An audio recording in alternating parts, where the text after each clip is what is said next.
Alors on se retrouve au 10e anniversaire des entretiens de Valpré, en direct du centre Valpré qui est basé à Écully à côté de Lyon. Il y a 5 minutes, vous étiez en direct des Bernardins et nous sommes en duplex avec eux. Je salue les téléspectateurs de KTO, je salue les auditeurs de Radio Notre-Dame et de RCF. Et puis je vous salue, vous qui êtes dans la salle au Bernardin et ici à Valpré.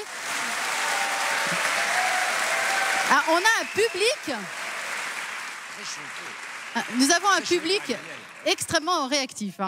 Le thème de cette table ronde, c'est entreprendre à quel risque? Et pour en discuter avec nous, eh bien, il y aura évidemment, comme chaque année aux entretiens de Valpré, un fidèle compagnon. C'est Monseigneur Philippe Barbarin, que je vous demande d'applaudir, archevêque de Lyon. Alors, avec Monseigneur Barbarin, on verra ce que l'Église a à nous dire du risque de l'entreprise. Et puis, à un moment, je pense que je vais vous demander si Jésus était un entrepreneur et un bon entrepreneur. Il va falloir se préparer à cette question-là. Nous avons en direct du Collège des Bernardins, Gérard Larcher, ex-président du Sénat, mais je vous appelle quand même Monsieur le Président. Monsieur Larcher, bonjour. Bonsoir. Alors, bonsoir. On parlera également, Gérard Larcher, de la notion de risque en politique. Et puis on parlera de votre vie d'avant, parce que vous avez été entrepreneur, mais on en reparlera un peu plus tard dans la conversation. À vos côtés, c'est Augustin de Romanet, le 19e directeur général de la Caisse des dépôts, une vieille dame qui va bientôt fêter son bicentenaire. Augustin de Romanet, bonsoir à vous.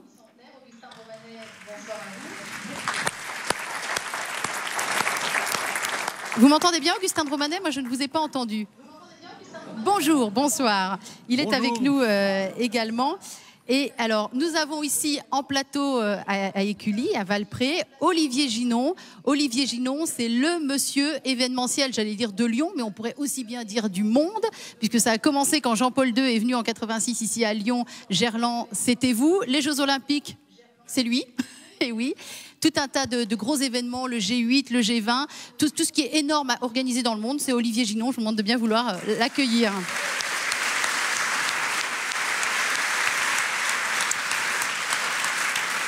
Alors, je vais commencer avec vous, Olivier Ginon, avec cette première question. Et cette première question, je vais vous demander à tous les quatre d'y répondre. Vous êtes l'entrepreneur de cette table ronde, Olivier Ginon. Qu'est-ce que vous avez compris de ce verbe, entreprendre? C'est quoi entreprendre pour vous? Vous, l'autodidacte qui avez créé JL Events, tout jeune, au sortir de vos études avec 3 comparses. C'est quoi entreprendre? Alors, c'est une question qui est toujours passionnante parce qu'elle permet de se resituer dans son présent quotidien. Entreprendre, je crois que c'est accompagner les hommes et les femmes de l'entreprise pour un entrepreneur pour aller plus loin. Pour aller plus loin, c'est pas automatiquement la recherche d'un profit à tout prix, c'est la recherche d'une entreprise qui va bien servir son client, une entreprise qui va progresser, qui va faire progresser les hommes et les femmes qui travaillent dedans et qui va permettre à une entreprise qui a de l'ambition, qui a un parcours qui est dicté dans son quotidien, d'aller plus loin, plus fort et de faire en sorte que son développement en harmonie crée une belle entreprise et crée de belles richesses. Alors vous, Olivier Ginon, vous faites partie des grands organisateurs des Jeux Olympiques. Il y en a un à qui je vais poser une question. Il n'a pas organisé les Jeux Olympiques, mais pendant 8 ans, il a été le vétérinaire de l'équipe de France équestre. Je m'adresse à Gérard Larcher. Gérard Larcher, vous avez, vous, créé, peut-être avant qu'on vous connaisse, une clinique vétérinaire. Vous êtes parti de rien. Après, il y a eu la politique, bien sûr. Qu'est-ce que vous avez compris en mêlant toutes ces expériences du verbe entreprendre ? Tout d'abord, j'ai participé aux Jeux Olympiques de Montréal, dans une vie antérieure. Et donc, ça a été une réalité, puisque j'avais la responsabilité à la fois le vétérinaire, l'entraîneur adjoint, et nous sommes revenus avec une médaille d'or. Donc, c'était une entreprise, une prise de risque et un succès. Mais peut-être que l'entreprise, au-delà de la profession d'un vétérinaire, à un moment ou de l'engagement, j'allais dire, c'est quoi? C'est la création d'une œuvre. Et puisque nous sommes au Bernardin, la première œuvre créée, on le trouve dans le livre de la Genèse. Parce qu'au fond, la première des entreprises, l'ouverture sur le collectif, un objectif, un projet, c'est, me semble-t-il, ce qui nous rassemble. C'est au fond une espérance et c'est la vie. Voilà la définition que je donnerai de l'entreprise au-delà de mon entreprise personnelle, qu'elle ait pu être vétérinaire, puis ensuite, par les hasards de la démocratie, devenir tout simplement, quelque part, le responsable d'une cité. Car dans une cité, on entreprend au quotidien. C'est d'ailleurs là, sans doute, où on entreprend le plus d'une manière qui a j'allais dire, une portée collective. Un maire dans une commune avec son conseil municipal est quelque part, non pas, on ne confondra pas une commune avec une entreprise, mais quelque part, il l'entreprend avec l'objectif du collectif. Gérard Larcher est également maire de Rambouillet. Augustin de Romanet, vous dirigez la Caisse des dépôts. La Caisse des dépôts gère entre autres les milliards du livret A. C'est une passion française, hein, le livret A. Qu'est-ce que vous avez compris de ce verbe entreprendre ? Alors, je ne vais pas me laisser écraser par les milliards. Pour moi, entreprendre, c'est avant tout se projeter. C'est-à-dire se projeter dans le temps pour aller chercher quelque chose qui vous dépasse, se projeter dans l'espace pour aller chercher dans des pays différents, dans des zones qui ne vous sont pas familières, et se projeter aussi au-delà de soi-même. Alors, ce qui est intéressant, c'est que cette question, au fond, elle nous apparaît comme étrange aujourd'hui. Qu'est-ce qu'entreprendre ? Il y a même des tables rondes qui sont organisées sur l'entreprise. C'était tout naturel pour les humains, me semble-t-il, depuis la plus haute antiquité. Et il me semble que depuis qu'on a créé l'entreprise au sens de la révolution industrielle du 19e siècle, et puis depuis que les États se sont développés, on a créé des groupes humains dans lesquels un certain nombre de personnes, qu'ils soient salariés ou qu'ils soient fonctionnaires, etc., se voient d'une manière ou d'une autre un peu bridés dans leur capacité de se projeter. Et c'est pour ça que je crois que c'est intéressant de revisiter cette question de l'entreprise, parce que l'entreprise, c'est l'idée de prendre un risque, c'est l'idée d'aller chercher au-delà de soi-même, et c'est l'idée d'avoir un minimum de liberté pour choisir ses combats. Donc voilà, me semble-t-il, le sens que je donnerais au mot. Barbarin, j'aimerais qu'on revienne peut-être déjà à l'étymologie de ce mot entreprendre, parce qu'elle est belle, cette étymologie. Est-ce que vous voulez bien nous en parler et nous donner votre définition du verbe entreprendre, vous aussi? Eh bien, déjà, il y a le verbe prendre.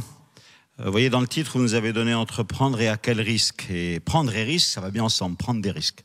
Olivier Ginon, tout à l'heure, montrait l'encyclique Centesimus Annus du pape, et dans un des paragraphes où il loue les entrepreneurs, justement, il dit, on peut leur dire merci parce qu'ils prennent des risques.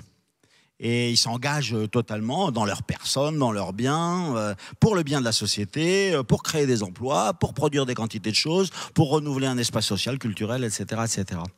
Tout à l'heure, de Paris nous a été envoyé le mot « main ». Avoir à sa main. D'ailleurs, Philippe, il a réagi contre avoir à sa main. Il n'aimait pas tellement cette expression. Philippe Fournier, le chef d'orchestre. Pardon. Oui, j'ai le droit de l'appeler, on a le même prénom, donc il va me pardonner. Et j'ai bien aimé sa réaction. Et il dit non, faut pas avoir à sa main. Mais est-ce qu'il aurait été content avec l'expression avoir en main, avoir bien en main? J'imagine que mon voisin de droite, son entreprise, il l'a bien en main. Et d'en prendre, il y a prendre en main. Vous voyez? Il y a aussi, j'ai regardé ce mot en grec, justement, il y a la main dedans. Epikairo, ça veut dire avoir en main. Et souvent, ils le traduisent par essayer. C'est pas mal aussi. Vous savez, le titre de l'essai italien, Il Saggiatore, il faut essayer. Donc on va prendre des risques, et ben j'essaye. Donc je fonce un peu. À quel endroit dans la Bible on le retrouve, epikairos? Est-ce qu'il y a un passage de la Bible où on retrouve ce mot-là? Dans plusieurs endroits. Plusieurs endroits. Oui, d'abord à la première ligne de l'évangile de Saint-Luc. Voilà, voilà. Comme beaucoup d'autres ont entrepris, et ben moi j'entreprends. Alors il prend un grand risque, le gars, évidemment. Et puis, à un autre moment, ils ont essayé. Ils ont essayé de nous faire disparaître, ils ont essayé de nous clouer le bec, etc. Et le verbe qui est là, c'est ils ont essayé de nous reprendre en main pour nous faire taire, mais ils n'ont pas réussi. Il y a un autre mot qui est avec lambano, c'est-à-dire avec prendre dans la Bible, et que moi j'aime beaucoup. Alors je ne sais pas si on pourrait inventer ce mot en français, et il est utilisé par la Vierge Marie dans le Magnificat, et elle dit, Dieu, il a eu du mal avec son peuple, et il a fallu de me le prendre en main, vous voyez ce que je veux dire? C'est-à-dire que quand mon entreprise ne va plus très bien, il faut que j'arrive à ressaisir tout, et puis redonner un cap, redonner du courage. Le verbe grec, c'est antilambano, ça correspondrait à ce que serait en français contreprendre. Ouais. Contreprendre. Ouais, parfois dans l'éducation aussi il y a ça à faire. Vous avez un adolescent qui rue dans tous les brancards et les parents l'aiment beaucoup, mais il voit bien qu'il faut qu'il commence à le contrer un peu. Donc on me le reprend en main précisément pour qu'il donne toute sa potentialité et sa liberté. Et contreprendre, c'est quand même pas mal. J'imagine que le chef d'entreprise, il y a des moments où quand il entreprend, il y a d'autres moments où il doit contreprendre. Alors est-ce que vous, Olivier Ginon, est-ce qu'il y a un côté Vierge Marie en vous? Est-ce que vous contreprenez?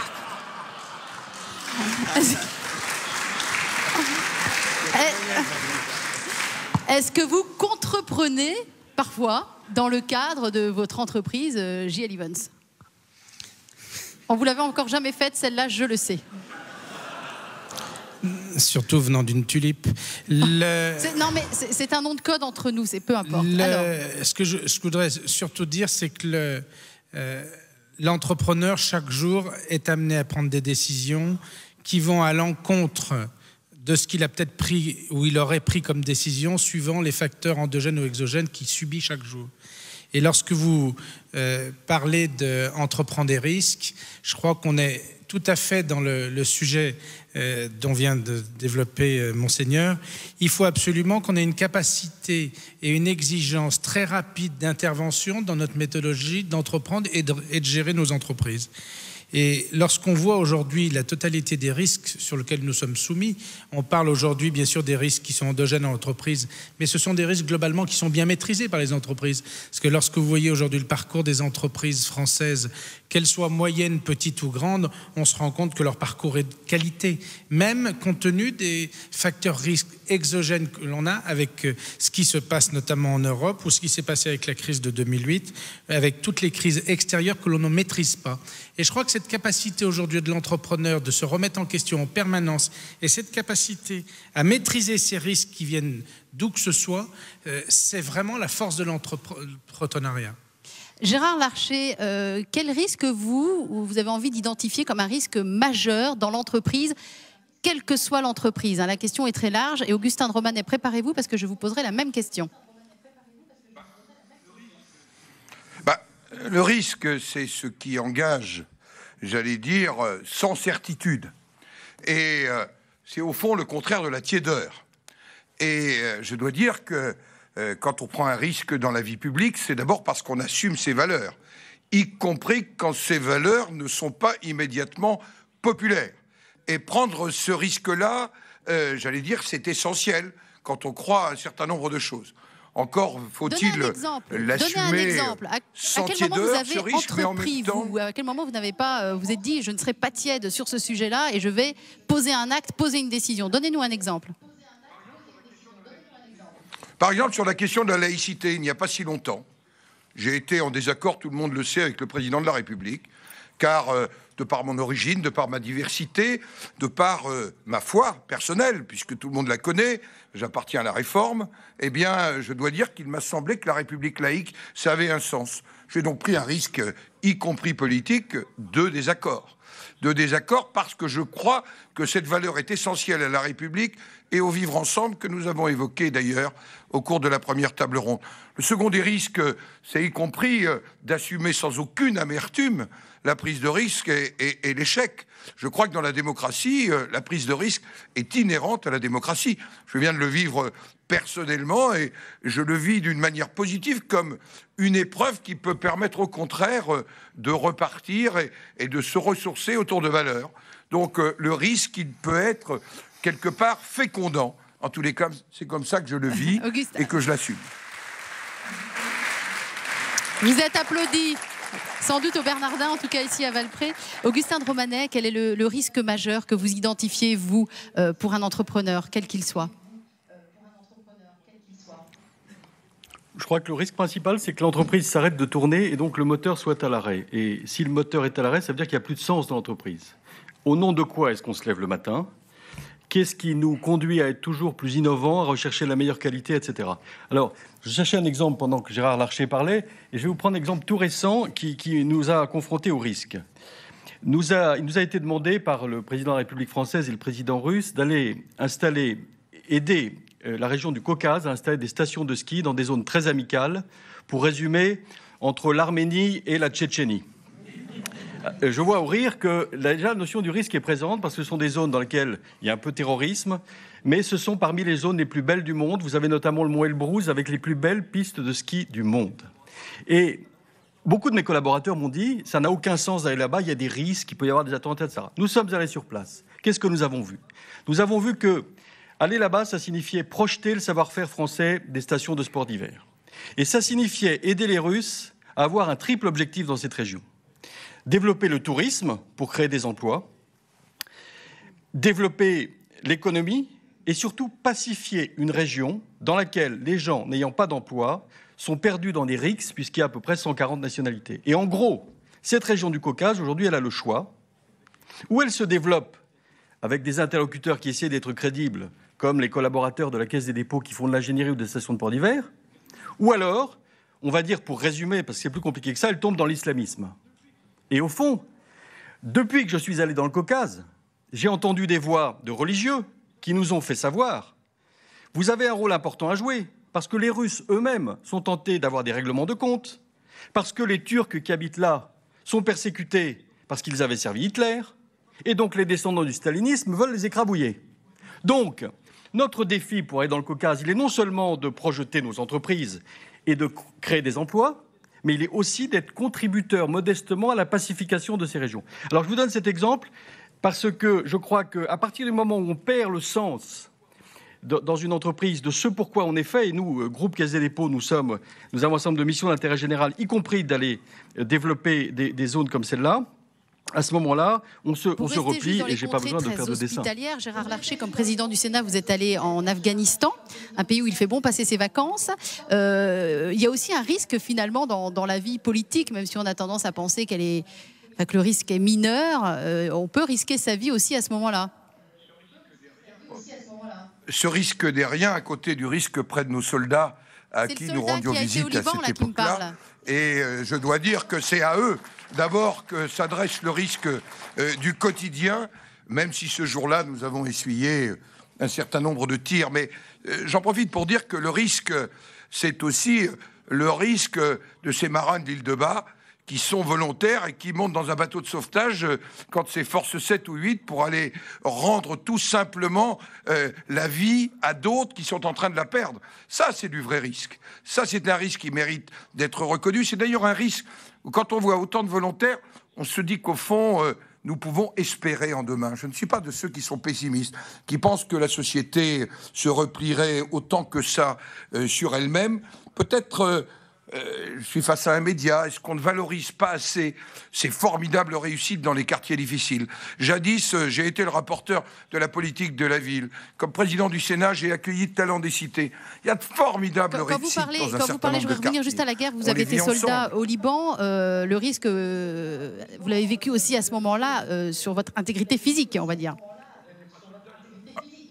Oh, j'étais pas soldat, je porter, j'allais dire, quelque assistance. Et c'est vrai que nous avons vécu un certain nombre de choses. J'ai terminé un jour couché dans une tranchée, mais j'allais dire, tout ça n'est rien par rapport à ce qu'ont vécu tant de populations civiles qui, pendant 15 ans, ont vécu l'enfer au quotidien. Et rien n'est pire dans un pays que les déchirures entre communautés. C'est, j'allais dire, l'enfer au cube. Et là, il y a une vraie prise de risque. J'allais dire, la prise de risque du politique à côté de ça n'est pas grand-chose. Bernanos disait, le monde est au risque. Le monde sera demain à qui risquera le plus, prendra plus fermement son risque. Vous, est-ce que c'est une phrase qui vous parle en tant qu'archevêque? Est-ce que vous, déjà, vous prenez des risques en tant qu'archevêque? Est-ce que c'est risqué comme métier? Ma vocation, énormément. Je la souhaite à tout le monde. Je suis très touché de ce que je viens d'entendre. Sans doute ne suis-je pas le seul, n'est-ce pas? Au fond... dans ce risque, on voit d'abord que celui qui prend des risques, il faut qu'il ait du courage, quoi. Disons le mot, du courage. Alors, Monsieur Larcher disait, c'est rien du tout à côté du courage physique des soldats, etc. Mais même dans cette attitude, il faut du courage physique pour braver sa fatigue. Demandez-lui à mon voisin le nombre de voyages qu'il a fait cette semaine, d'où il arrive, où il repart, etc. Donc, il y a un véritable courage physique contre sa propre fatigue, j'imagine, quand on est chef d'entreprise. Je pense aussi que dans les risques, il faut aussi beaucoup de courage psychologique. Je vais peut-être me casser la figure, quoi. Voilà. Donc, j'y vais quand même, parce que je pense que au risque de l'échec. Voilà, l'enjeu est important. Alors, derrière le courage, la seconde qualité, me semble-t-il, qu'il doit avoir, l'entrepreneur, c'est une confiance profonde. C'est-à-dire que de toute façon, même si je me casse la figure, je rebondirai. Ça rebondira, ça repartira. Les choses sont à naître et à renaître. J'ai beaucoup aimé un bout de conversation tout à l'heure entre le cardinal 23 et Madame Ducoté, où vous aviez développé le thème de fonder l'entreprise. Et pendant que vous parliez, je pensais à l'église. Et on nous dit dans l'église, bien sûr, ça peut paraître un édifice gigantesque, vieux de 2000 ans, grand comme une cathédrale. Mais en fait, c'est pas vrai. Elle est toujours en train de sortir de terre. Donc on nous dit, vous êtes des pierres vivantes, il faut que ce soit des pierres assez solides dans les mains du Christ pour la poser sur celle d'avant. On a l'impression qu'elle est en train de naître, l'Église. Moi, c'est une de mes convictions profondes. C'est pour ça que j'étais contente. Vous disiez, je suis l'héritière et la 5e de cette génération, j'ai hérité de mon père, de mon grand-père, etc. Et en même temps, avec mes collaborateurs aujourd'hui, j'ai l'impression qu'il faut tout fonder et refonder. Et disons, spirituellement, du point de vue de l'Église, c'est vrai. Aujourd'hui, l'Église de Lyon, elle est en train de naître. Alors bien sûr, elle est vieille de 2000 ans et il y a eu Saint-Irénée, les martyrs de Lyon. Enfin, aujourd'hui, on a à faire naître et à semer l'Évangile. Et il y a des toutes petites pousses comme ça, et pourvu qu'elles soient bien arrosées, pourvu que, etc., etc. Donc il y a cet acte de foi. Le cardinal Vintrott leur a dit juste, en utilisant le terme d'acte de foi, il a dit chrétienne et humaine aussi. Olivier Ginon, forcément, je vais vous faire réagir au discours de Monseigneur Barbarin. Votre entreprise va très bien, elle est cotée au second marché. Vous avez eu le prix de l'entrepreneur autodidacte il y a peu de temps. On sent que tout va bien, mais est-ce que ça n'a pas dû être comme ça pendant ces 20 dernières années? À quel moment vous avez pris le plus de risques et quel était ce risque? Est-ce que c'était un risque de santé, un risque psychologique? Est-ce que c'est un risque financier? Est-ce que vous avez vu à quelle vitesse des entreprises mondiales disparaissaient? Je crois qu'on peut dire qu'à la dernière sortie d'un bilan mensuel ou d'une réunion financière hebdomadaire, l'entreprise va bien. Malheureusement, les phases de retournement sont de plus en plus rapides et je crois qu'il faut être très pragmatique. Il faut être tous les jours que tous les collaborateurs de l'entreprise soient en train de veiller au grain pour savoir ce qui s'y passe vraiment. Et cette notion de risque, vous êtes totalement dans le sujet. Vous parliez d'Afghanistan, vous parliez du déplacement du président du Sénat en Afghanistan.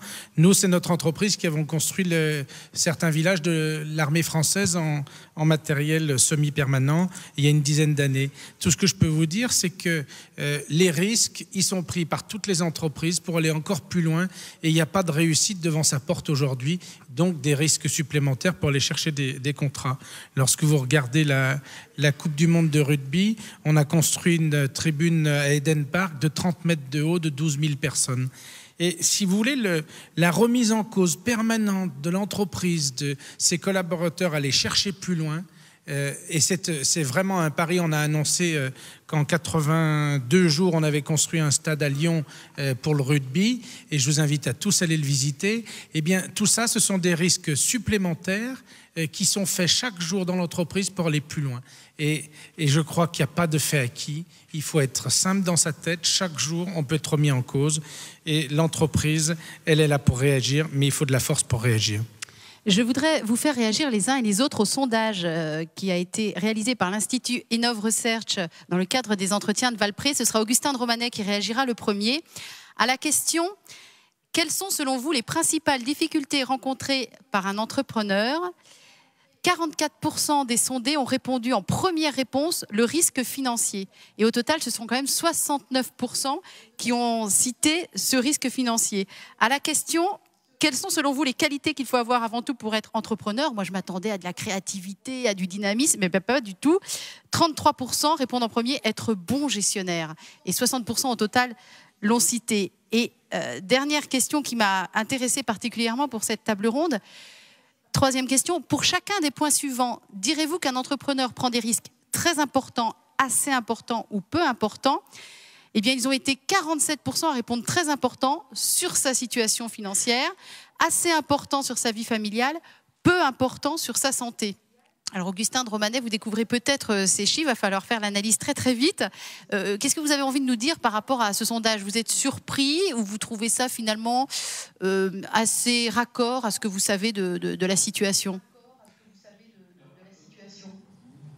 Alors, l'entreprise en France, c'est près de 2,5 millions d'entreprises. Il y a très peu de grandes entreprises. Les entreprises de plus de 5000 personnes, vous en avez 300. Les entreprises de taille intermédiaire dont on parlait tout à l'heure, vous en avez 4000. Donc la plupart des entreprises, ce sont des entreprises individuelles, des entreprises familiales. Donc il est compréhensible que les chefs d'entreprise disent que le principal risque est le risque financier, parce que je pense qu'ils sont doublement angoissés, d'abord pour leur propre patrimoine, mais aussi, surtout, probablement, est-ce qu'ils ne disent pas, parce qu'ils ont charge d'âme. Au fond, souvent, les plus long-termistes dans notre société, ce sont les entrepreneurs pour une raison simple, c'est que s'ils gèrent mal leur entreprise, ils mettent des gens à la porte. Et ils mettent des gens avec lesquels ils ont une relation quotidienne, tous les jours. Et objectivement, ils sont transpercés à l'idée qu'ils auront certes un échec financier, mais ils auront surtout un échec des personnes qu'ils ont mises à la porte. Donc je crois que ce résultat n'est pas étonnant. Donc en toute qualité, être bon gestionnaire, c'est le pendant. si on veut garder ses salariés, si on veut développer les emplois, il faut être bon gestionnaire. Et je pense que l'idée de s'enrichir soi-même vient peut-être en ligne de compte, mais pas nécessairement. Enfin, est-ce que les chefs d'entreprise prennent des risques très importants ? Oui, je crois qu'ils prennent des risques très importants. Nous sommes un pays, la France, dans lequel les chefs d'entreprise ne sont pas spontanément respectés, appréciés, contrairement à l'Allemagne. Récemment, je voyais l'ambassadeur d'Allemagne qui me disait « C'est bien simple, en Allemagne, sous le Saint-Empire romain germanique, il y avait 600 princes, et chaque prince avait 2 buts de guerre. Avoir les plus belles universités pour son prestige et les plus belles entreprises pour ses recettes fiscales. » Bon. En France, pendant 800 ans, le but de guerre de nos compatriotes, c'était de monter à Paris dans les carrosses du roi et d'avoir une charge, si possible, qui permettait de travailler moins avec beaucoup de rente. Je caricature un peu, mais je dirais qu'en France, entreprendre, ça reste un risque. Cardinal Barbarin qui dit on est à Lyon. Olivier Ginaud, vous voulez réagir par rapport à ce sondage, vous aussi, par rapport à ce qu'a pu dire Augustin de Romanet ? Par rapport au risque financier sur la personne de l'entrepreneur, je crois qu'il y a une très grande différence par rapport au moment où j'ai créé l'entreprise il y a 33 ans. J'avais, je crois, 19 ans. Je suis allé voir mon père et je lui ai dit j'arrête droit et je vais créer mon entreprise. Il m'a dit ok, mais il n'y a qu'une chose que tu fais, c'est que tu ne signeras jamais de caution. Je n'ai jamais signé de caution. Et je crois que cette notion, en fait, de savoir vendre son projet et faire en sorte que derrière, on ne prenne pas un risque financier sur sa propre fortune, ça réassure. Mais aujourd'hui, si on prend le contexte, aujourd'hui, depuis l'amélioration des lois par rapport à la protection des personnes et des entrepreneurs, je crois qu'on n'est plus du tout dans le même contexte qu'il y a une trentaine d'années. Et les risques qui sont pris par rapport au quotidien de sa vie de famille, ainsi de suite, lorsqu'on crée une entreprise, ont été très fortement atténués. Et on voit aujourd'hui, du reste, le nombre, j'entendais récemment à la télévision ou à la radio qu'il y avait eu 1 million de créations d'entreprises. Je ne sais pas combien il y en a qui restent vivantes après. Je crois fondamentalement que cette notion par rapport au day-to-day a changé énormément. Alors après les différents sondages, ils sont bien sûr des états d'opinion qui sont par rapport à certaines périodes de la vie d'entreprise des gens. Je crois fondamentalement aujourd'hui que on peut aller loin en créant son entreprise et cette notion d'appréhension du risque a énormément évolué. Alors, Monseigneur Barbarin, il y a 2 personnages dont j'aimerais que nous parlions ensemble, un qui a réellement existé, l'autre qui n'a pas vraiment existé. On va parler de la question d'avant. Là, si, bien sûr, parlons de la question. Je voudrais dire à M. de Romanet que je ne crois pas que dans ce sondage, il soit question des chefs d'entreprise. On a interviewé des gens de 18 ans et plus. Complètement. Oui, donc c'est très affligeant, parce que ça prouve que le seul critère qui est majeur dans la tête des gens sondés, c'est l'argent, l'argent, l'argent. Vous voyez, le risque financier, lui, il vient de vous dire le contraire. Il vous dit le premier risque est un risque d'engagement personnel. Donc la personne prime sur les sous. Eh bien, c'est pas sûr que dans la tête des personnes sondées, première question, l'argent, deuxième question, l'argent, troisième question, l'argent. Ben, je suis pas sûr que ce soit la vérité.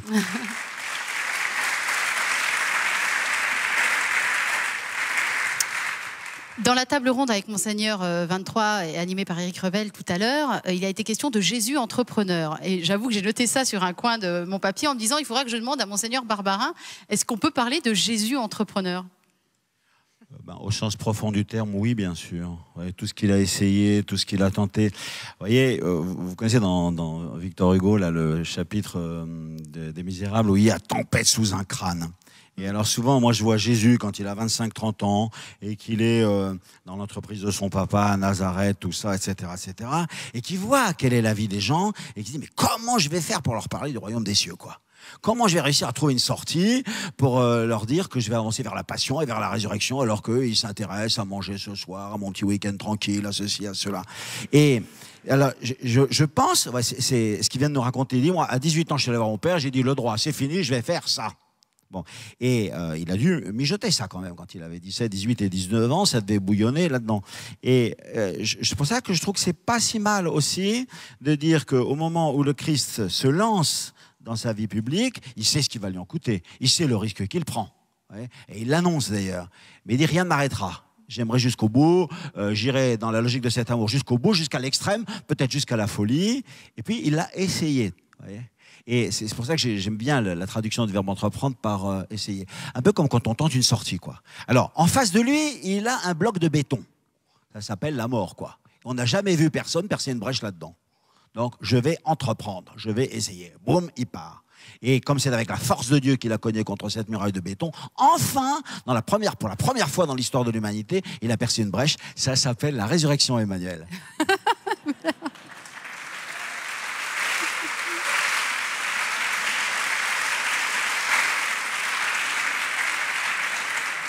Alors, Gérard Larcher, vous, dans la Bible, il y a une parabole que vous aimez beaucoup et vous allez nous expliquer pourquoi, c'est la parabole des talents. Elle vous parle énormément, cette parabole-là, notamment par rapport à la prise de risque. J'ai envie de répondre d'abord à Monseigneur Barbarin en le renvoyant sur le Christ entrepreneur. C'est, je crois, chez Luc, c'est la parabole des 10 mines. Et qui rappelle que le Christ, finalement, a un rapport apaisé avec l'argent. En fait, ce rapport apaisé, c'est que finalement, il demande au serviteur ce qu'il a fait de l'argent. Et il n'est pas contre l'argent. Et je dois dire que ça nous renvoie à la parabole des talents, naturellement. Et je crois qu'on doit avoir, nous, une relation apaisée avec l'argent. Peut-être que c'est la culture que j'ai acquise qui me conduit à cela. Mais je dois dire que sur ce sujet, le rapport que nous avons dans notre pays avec l'argent nous conduit à ne pas aimer les chefs d'entreprise. Et je pense que c'est une erreur majeure. Et je pense que moi qui ai été ministre du Travail, qui a eu à connaître un des éléments qui n'apparaît pas dans le sondage, le risque, il est aussi un risque de société.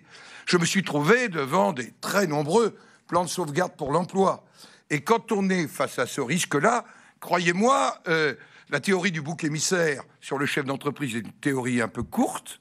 La législation a fondé une responsabilité de l'entreprise, y compris de réindustrialisation, de revitalisation du territoire. Et je dois dire qu'il me semble qu'il faut que nous parlions de l'entreprise avec espérance et de l'argent avec raison. Je le dis, c'est pour ça que je pense que certains disent l'argent rend fou. Bien sûr qu'il peut nous rendre fou, mais le manque d'argent peut rendre désespéré. Et c'est cet équilibre qu'il nous faut trouver dans la notion de l'entreprise. On ne peut pas parler de l'entreprise, de l'esprit d'entreprise, sans évoquer la question de l'argent d'une manière apaisée, d'une manière qui ne soit pas honteuse, mais dans laquelle on demande des comptes. C'est pour ça que je pensais à la parabole des 10 mines, où finalement, dans cette parabole, on demande des comptes. Qu'est-ce que tu as fait de l'argent que je t'ai confié? Et finalement, je m'aperçois que l'Évangile n'aime pas les bas de laine, mais la fructification intelligente, à la condition qu'elle soit pour tous. Monseigneur Barbarin. Réponse. C'est beau et profond. Moi, je complète toujours, je ne sais pas si M. Larcher sera d'accord avec moi, la parabole des talents avec un quatrième bonhomme. Vous savez, il y a celui... Donc c'est un gars qui avait toute sa fortune, c'était 8 talents. Il donne 5 à l'un, 2 à l'autre et 1 au troisième. Le péché du troisième, c'est justement qu'il n'a rien entrepris. Oh, je savais que tu es un maître dur, etc., qui réclame beaucoup plus que ce que tu as donné. En plus, c'était vrai, quoi. Et donc, il en a tiré une conclusion, il a eu peur. Et il a été tétanisé par sa peur. C'est vrai que Dieu demande beaucoup. Bon, et on le sait. Donc, c'est assez exigeant. Mais donc, il a enterré, il dit, voilà tes sous. Alors, celui-là, il sera vraiment rejeté en disant, ben non. Tandis que les autres, on leur avait donné 5. Il rapporte 10. On leur avait donné 2, ils rendent 4. Les 2, ils ont le même compliment. C'est-à-dire que Dieu, la quantité, il s'en fiche. Hein. L'important, c'est est-ce que tu t'es donné, est-ce que tu as travaillé. Alors moi, j'en ai inventé un troisième, je ne sais pas si j'ai le droit. Et c'est un bonhomme auquel il a donné, mettons, 8 talents. Et alors, il a pris les 8 talents et il dit, Seigneur, tu m'as donné les 8 talents. Immédiatement, je les ai portés à la banque. On a fait travailler, on a fructifié, j'ai lancé ceci et j'ai lancé cela. Et puis est arrivé le jeudi noir de Wall Street et j'ai tout perdu et maintenant, j'ai rien. Et je suis sûr que Dieu lui dit à ce moment-là, c'est bien, bon et fidèle serviteur, tu as été un bon travailleur, tu as pris des risques d'entreprise et tu as tout raté, mais c'est pas de ta faute, rentre dans la joie de ton maître.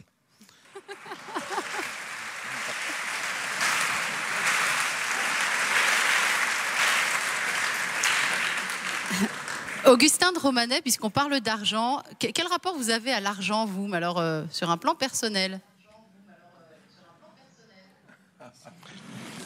Oh, c'est pas très difficile. Je vais vous prendre une image sur, par exemple, la question de la rémunération des patrons. j'ai toujours considéré que s'agissant de la rémunération des dirigeants, il fallait être mesuré et considérer qu'il est normal pour les humains de vouloir assurer la survie de leurs enfants, voire de leurs petits-enfants. Mais toute rémunération qui vous conduit à assurer la survie de 10 générations derrière vous n'a aucun sens et est nuisible. Elle est nuisible à au moins 2 points de vue. Le premier point de vue, c'est que ça crée dans la société un sentiment d'incompréhension qui est objectivement inexplicable et je n'ai pas besoin de développer. Je crois qu'il est difficile de considérer que la production d'un humain ou les services qu'un humain rend peuvent être 50 ou 100 fois supérieurs à ceux d'un autre humain, mais ça, c'est une question compliquée. Puis, la deuxième raison, une raison beaucoup plus utilitaire, c'est que l'observation des générations vous donne à penser que de toutes les façons, si vous assurez la survie de 6 ou 7 générations derrière vous, ça ne sert à rien, puisqu'en général, très vite, la 3e ou la 4e se drogue, dilapide, et sombre dans la désespérance de celui qui ne peut pas entreprendre pour recréer quelque chose de nouveau. Donc, je crois que c'est dans ce même lieu qu'il y aura bientôt un débat sur l'argent, bon serviteur et mauvais maître. Il n'y a jamais une meilleure formule pour cette affaire. C'était une réponse personnelle, Augustin de Romanet ? Écoutez, je pense que c'est pas forcément une réponse. C'est pas forcément une réponse qui. Oui, c'est une réponse personnelle. Mais si vous voulez aller plus loin encore. Je vous dirais que j'ai toujours refusé de m'exprimer de façon trop déterminée sur ce que je faisais avec ces questions d'argent, parce qu'il y a quelque chose qui est très personnel, et je me réfère toujours à la personne qui, à la quête dans la Bible, donne 1 euro, et qui en réalité est infiniment plus charitable et bienveillante que celle qui peut donner 100 euros à partir d'une base un peu différente. Donc pour le reste, je laisse chacun méditer. Bon. Olivier Ginon, que je vous avoue que je n'ai pas compris combien Augustin de Romanet donnait à la quête, mais c'est pas grave. Oui, on vous écoute, Olivier Ginon. Quel rapport vous avez à l'argent? Ça va marcher ce micro, ne vous inquiétez pas. Je voudrais un tout petit peu revenir sur terre de l'entrepreneur par rapport à cette question-là et vous dire qu'il y a une très grande différence entre l'entrepreneur qui vit à Lyon et l'entrepreneur qui vit à Paris. C'est la même chose que quand on cherche à avoir des ministres pour inaugurer nos salons en province. Ils sont plus difficiles à venir. Mais lorsqu'on fait des textes de loi, lorsqu'on est une société cotée en bourse et qu'on est une société où on a obligation de publier sa rémunération, lorsque c'est fait dans un bain parisien où il y a des millions de personnes et en province à Lyon ou dans un village d'Auvergne, par exemple pour certains, le rapport à l'argent par rapport au chef d'entreprise n'est pas du tout le même parce qu'il est beaucoup plus visible. Et que sous prétexte qu'il y a eu quelques entrepreneurs qui ont fait des abus ou quelques managers de grands groupes qui ont fait des abus, on a sorti des textes qui font que l'argent est devenu beaucoup plus visible. Et je crois que le rapport à l'argent par rapport de l'entrepreneur, par rapport à ses collaborateurs, n'est pas facile à vivre tous les jours. Alors, je vais pas partir de votre question en vous disant que ne pas répondre à votre question, au contraire. J'ai toujours été, vous pouvez aller le voir sur Internet, pour une rémunération raisonnable. C'est-à-dire que je dois être un des employés d'une société cotée qui fait 800 millions d'euros de chiffre d'affaires. Je pense un des salaires les plus bas des sociétés cotées, premièrement. Deuxièmement, ce qui est important et qui doit rémunérer l'entrepreneur, c'est le capital. Et le capital, si vous pouvez vous distribuer des dividendes, vous pourrez avoir une rémunération supérieure. Et je crois que ce rapport est un rapport de respect par rapport aux collaborateurs, par rapport aux clients, par rapport aux fournisseurs. Et globalement, c'est aussi un risque inférieur pour l'entreprise si c'est le dividende plutôt que le salaire. Alors, on va clore cette discussion sur l'argent. Vous pouvez l'applaudir si vous voulez. Je n'y vois pas d'inconvénient. Vous savez, il y a cette phrase dans les fourberies de Scapin, et c'est Scapin qui le dit, c'est « Je hais ces cœurs pusillanimes qui, pour trop prévoir la suite des choses, n'osent rien entreprendre ». Qu'est-ce qu'on risque à ne pas entreprendre, finalement? Qu'est-ce qu'on manque? Olivier Ginon, d'abord. Vous ne pouvez pas savoir la satisfaction que vous avez certains matins lorsque vous avez des collaborateurs qui, dans le monde entier, vous dénichent des nouveaux savoir-faire, des nouvelles relations clientèle, des nouveaux fournisseurs. Ça, c'est merveilleux. Moi, je suis la locomotive d'un système que j'essaye de tirer avec des hommes et des femmes qui ont des responsabilités de partout. Et tout notre groupe est organisé par Business Unit, c'est-à-dire par mini-entreprises et la création de mini-entrepreneurs qui vont eux-mêmes trouver leur compte dans leur méthode de management, dans leur méthode de développement, ainsi de suite. Et je crois que cette capacité d'entraînement lorsqu'on est un entrepreneur, c'est, si on parlait très vulgairement, le pied. Mais je crois qu'il faut employer des mots par moments simples. Mais il ne faut pas oublier aussi que le monde de l'entreprise est un monde à facettes, c'est un monde qui va très vite et qui peut aller dans l'horreur très rapidement. Je vais vous raconter simplement un matin, ça n'a jamais été rendu public, mais ça ne m'embête pas de le rendre public ici. Coup de téléphone, 6 heures, dans un des bureaux du groupe, un pendu.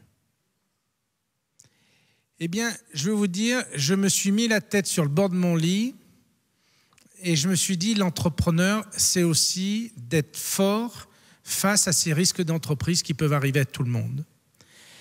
J'ai eu une grande satisfaction 2 ou 3 ans après de voir que malgré la femme de ce collaborateur qui avait des problèmes avec sa femme et qui a décidé de se séparer de sa vie, de voir que l'inspection du travail nous a donné raison, disant qu'il n'y avait eu aucun problème.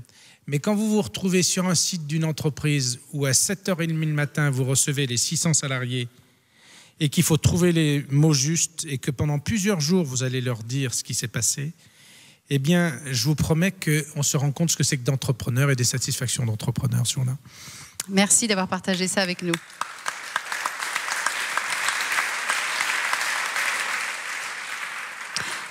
Gérard Larcher, est-ce que ce que l'on risque révèle ce que l'on vaut?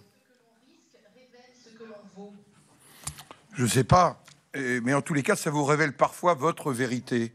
Et sans la prise de risque, peut-être que vous n'accomplissez pas le regard sur vous-même de manière totale. En tous les cas, pour moi, entreprendre, c'est vivre, c'est une espérance. Quand on bâtit une nouvelle école, ce qui m'est arrivé cette année, vous vous dites, ça valait le coup de l'entreprendre. Quand on participe à la revitalisation d'un territoire industriel, ce qui m'est arrivé dans ma commune cette année, et qu'on favorise, on ne le fait pas seul, on le fait en équipe, parce que sans des chefs d'entreprise qui osent aujourd'hui, et ça n'est pas évident d'oser avec les incertitudes des mois qui sont autour de nous, eh bien, vous vous dites que c'est une espérance, et je dois dire que c'est comme ça qu'il faut vivre les choses. Je crois que nous devons dans ce pays sans cesse, j'allais dire, plus regarder ceux qui entreprennent, aussi bien les micro-entreprises, le jeune qui monte sa micro-entreprise dans un quartier en zone franche urbaine, il est aussi un formidable entrepreneur et il faut aussi le reconnaître comme tel, il faut l'accompagner comme tel et il faudrait qu'on le valorise comme tel et pas considérer qu'il y a une espèce d'exception, car ça n'est pas des cas exceptionnel. Ça fait partie, me semble-t-il, de l'avenir et de l'espérance de ce pays. Est-ce que vous voulez bien me parler du jeune homme que vous étiez à 14 ans et qui a réalisé... Pourquoi ça vous fait rire, monseigneur Barbarin? Du jeune homme que vous étiez à 14 ans et qui a réalisé sa toute première entreprise. C'était pas grand-chose, mais à 14 ans, c'était déjà beaucoup. Gérard Larcher, vous êtes là? À ma première entreprise, c'était peut-être pas à 14 ans, mais en tous les cas, ça a été une entreprise agricole dans le département de l'Orne. Je me suis mis à mon compte pour élever des chevaux. Gérard Larcher, je ne parle pas de ça. Je parle de quand vous aviez 14 ans, une histoire de traction. Il faut le dire. C'est tout, elle sait tout. Je sais tout. Ah oui, mais ça c'est ma vie secrète. Gérard Larcher, si c'est pas vous qui le dites, c'est moi qui vais le dire. Je préfère que vous le racontiez. Alors, c'est vous qui le dites.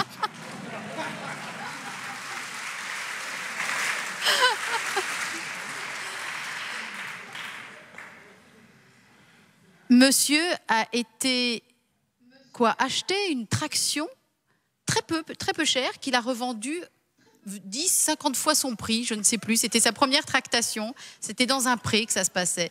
Voilà, il me disait, j'entreprends. Il m'a dit ça au téléphone tout à l'heure. Il ne veut pas le répéter. J'ai entrepris à partir de l'âge de 14 ans. Augustin de Romanet, qu'est-ce que vous avez entrepris dans votre vie qui vous a demandé, privé ou public, qui vous a demandé une vraie prise de risque ?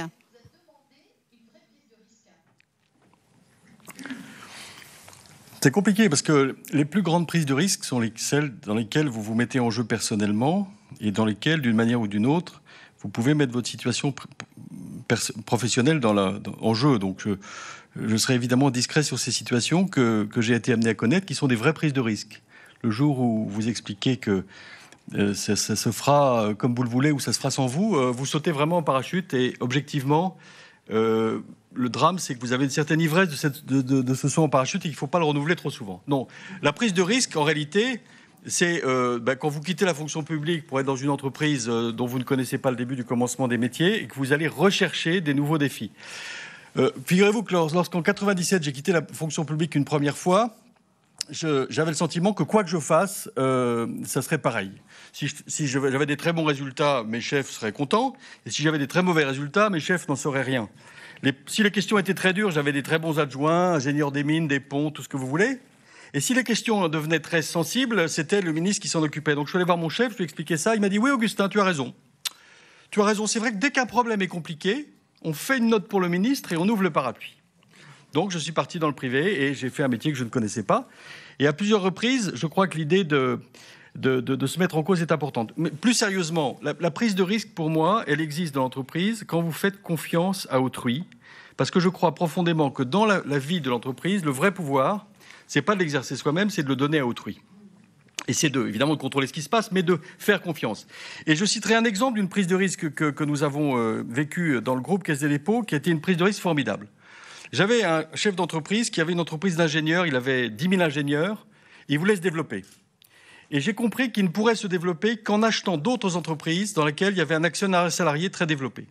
Et je lui ai dit, écoute, tu vas développer un actionnariat salarié dans ton entreprise. J'accepte que tu ouvres ton capital à hauteur de 20-25% à tes salariés. Et moi, je vends mes actions. Je ne les vends pas très cher, d'ailleurs, parce que j'ai envie que les salariés soient intéressés. Et donc, tu vas faire ça. Quand j'ai pris cette décision, je me suis dit, il y a à peu près 8 chances sur 10 qu'ils n'y arrivent pas, parce que d'une manière ou d'une autre, ce n'est pas la culture de l'entreprise, ils ont un tempérament un peu de bureaucrate, etc. 2 ans après, je me retrouve avec une entreprise dans laquelle 400 salariés ont investi pour chacun d'entre eux des sommes qui s'élèvent en moyenne à 50 ou 60 000 euros. Et ce sont des personnes, des ingénieurs, des cadres ou des salariés de rang plus modeste, qui ont décidé de se prendre par la peau du cou et de dire « nous allons co-entreprendre ». Et donc je crois que le plus beau risque pour un entrepreneur, c'est celui de sélectionner les femmes et les hommes à qui il veut faire confiance, et puis ensuite de les laisser partir et de venir au résultat. Alors évidemment, vous avez le risque d'échouer, et là c'est le plus dur, parce qu'il y a un autre risque qu'il faut en permanence prendre dans la vie, c'est de dire la vérité.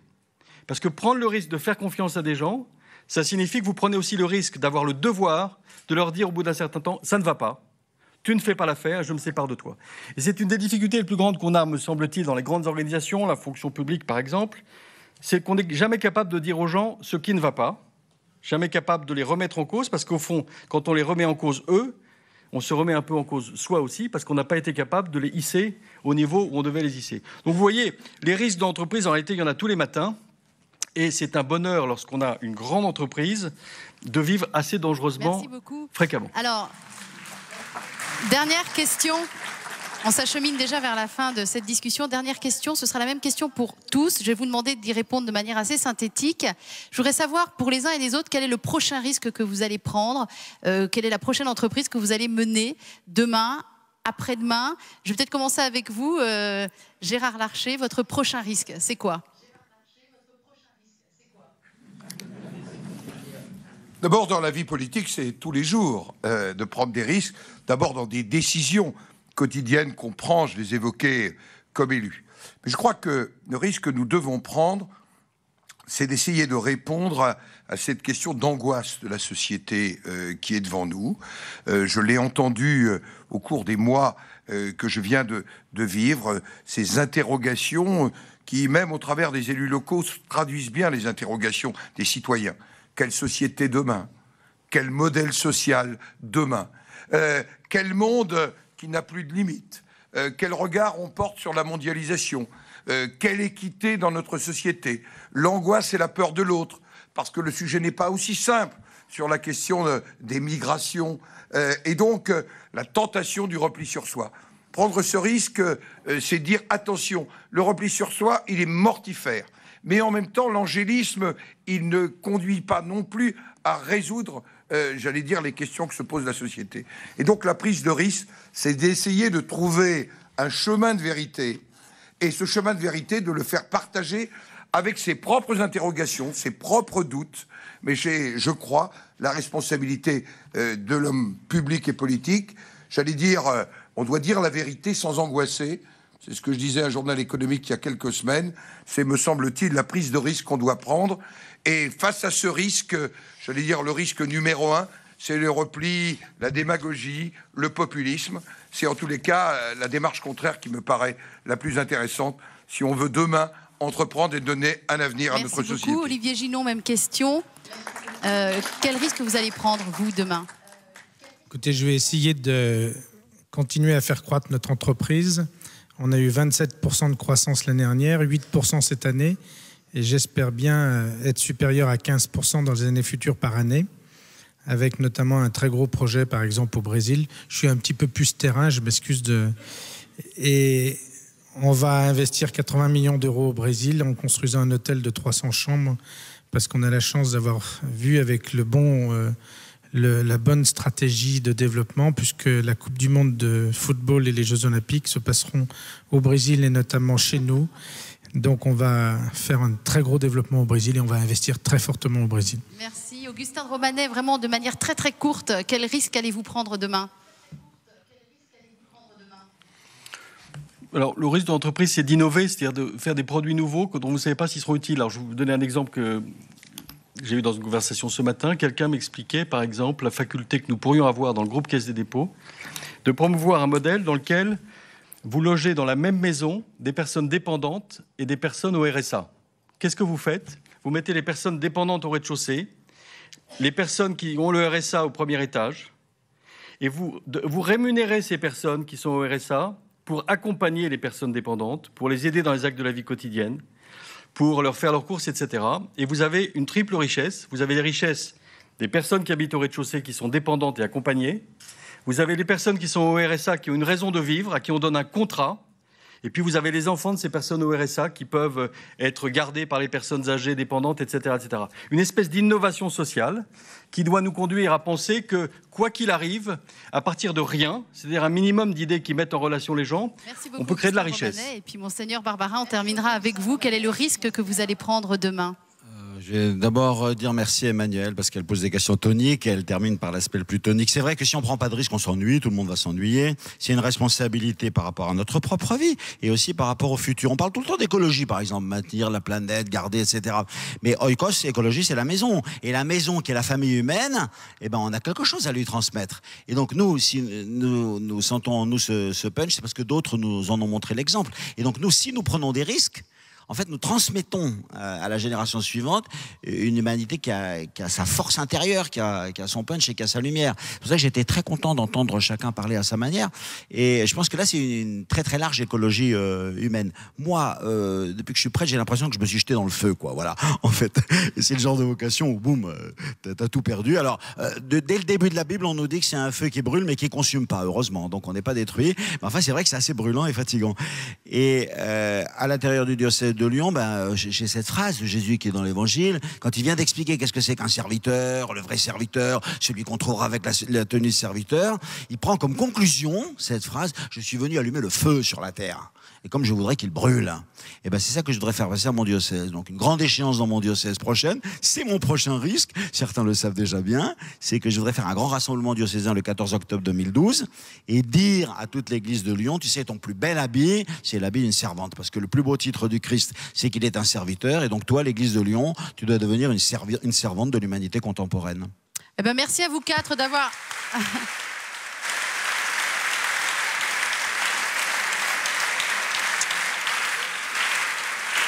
Merci à vous quatre d'avoir allumé le feu sur ce débat. Je laisse les tout derniers mots à Guylain Lafont, président de Valpré. Guylain, qui est à l'origine de ce projet et qui en fait évidemment les 10 ans avec nous. Guylain Lafont. Messieurs les cardinaux, mesdames, messieurs, voilà 10 ans que nous réfléchissons à Valpré sur l'entreprise sous toutes ses coutures, sa vision, sa mission et ses hommes. Le sujet est inépuisable et chaque année nous sommes comblés en retour par la profondeur des échanges. Ce 10e anniversaire n'y aura pas échappé. Cette aventure des entretiens de Valpré aura été rendue possible par le soutien indéfectible des assomptionnistes, propriétaires et animateurs de ce lieu depuis près de 60 ans, du cardinal Philippe Barbarin, archevêque de Lyon. Et c'était pas mal, architecte, au fond. De tous ceux et celles qui nous ont aidés à réussir ce pari, les médias, les mécènes et l'armée invisible de nos salariés et bénévoles. Plusieurs centaines d'intervenants et d'animateurs d'ateliers ont fait vivre ces entretiens depuis 10 ans. C'est notre patrimoine le plus précieux. Je vous invite vivement à lire le livre Inspiré, qui reprend le fil rouge de cette manifestation depuis son origine.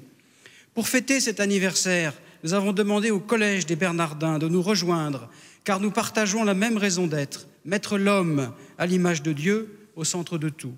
La présence du cardinal André XXIII à Paris, aux côtés du cardinal Philippe Barbarin à Lyon, grâce à KTO, et c'est une prouesse qu'ils ont faite, RCF, KTO, Radio Notre-Dame et le site internet de Pèlerin nous touchent particulièrement.